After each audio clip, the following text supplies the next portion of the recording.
All right guys, the reverse pivot, the sway, the slide, all those things, they give us so much instability in the golf swing that we can't hit the ball solid every single time. So I'm going to go over what the perfect amount of stability in the swing is. It's something we call a stable fluid spine in our top speed golf system. And then I'm going to talk about what is it that causes that big sway to the right and to the left that gives you so much inconsistency.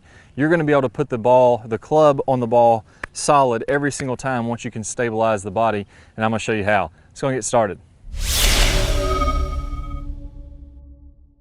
All right, so in the sway, let me go ahead and first talk about what a sway or a slide is, and then we'll go ahead and break it down and show you what the correct way is.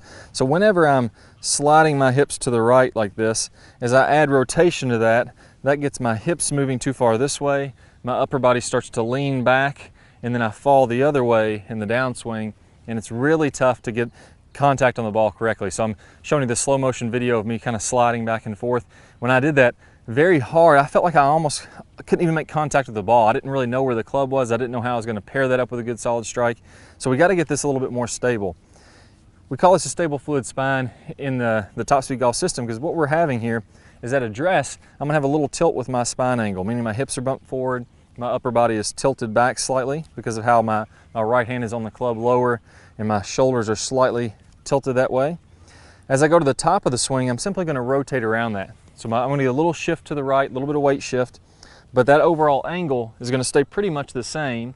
And then as I come down into contact, the same thing. I'm tilted away even a little bit more. I had a little bit of a shift to the left side, but overall my spine is kind of doing this in the swing. It's not really moving around a lot. It's keeping that tilt and then rotating very fluidly so I can get loaded up and hit through that shot. That's what we want to have happen. Now let's break down what is it that's going on with the hips and how do we get the right feel to get out of this. So there's a reality of what's going on. If you're swaying, you're getting this type of motion, and then there's a feel of what's going on. When you feel like you're doing it correctly, you get the sway. So we have to get the opposite. So first let's train these hips.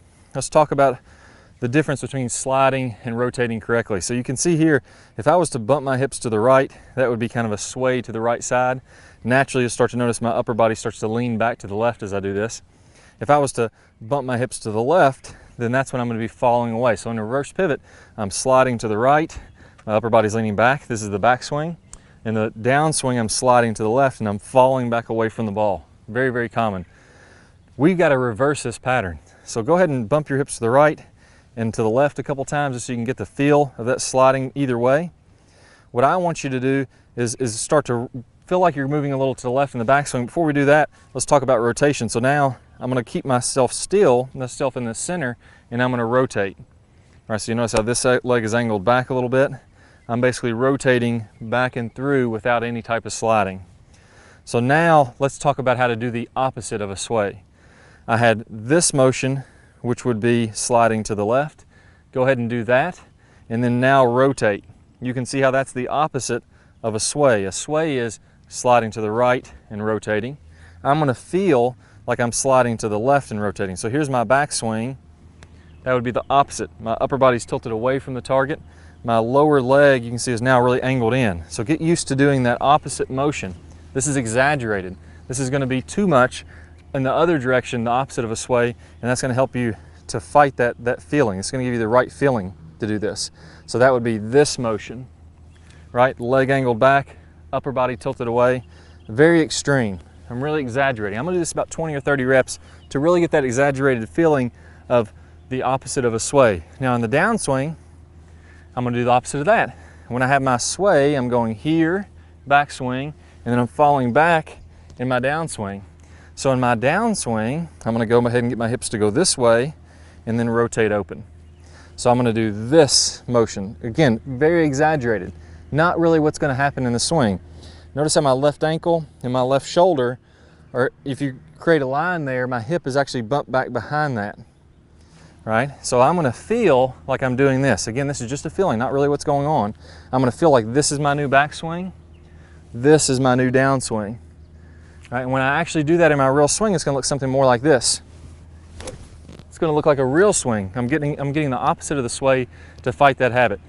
We're going to do about 100 reps putting these motions in together, practice swings, and then you're going to relax and feel like you make more of a normal swing, and you're going to see it's going to be closer to what you want to be. So do the 100 reps, getting the exaggerated feel, the opposite of a sway in both directions.